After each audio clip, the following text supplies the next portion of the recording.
নমস্কার, আমি আপনাদের জয়দেব শাস্ত্রী। শ্রী রামকৃষ্ণ নরেন্দ্রনাথ বিবেকানন্দ। মানে একদিন নরেন্দ্রনাথ দক্ষিণেশ্বরে রামকৃষ্ণের কাছে এলেন। তার মনে সংশয়, ঈশ্বর কি সত্যি আছেন? ঈশ্বর কি সত্যি আছেন? তার মনে সবসময় একটা সংশয়।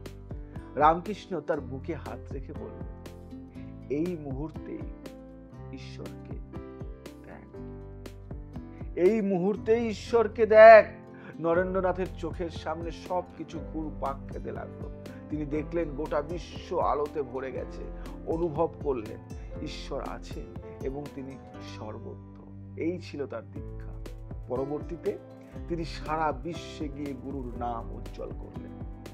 বুঝতে পারলেন গুরু কেমন হওয়া উচিত, যে এমনিতেই গুরুর আলোতে তুমি আলোকিত হয়ে যাবে।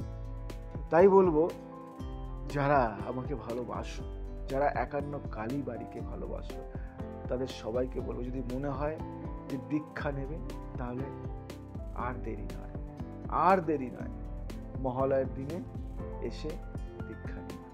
আগে থেকে নামটা লিখে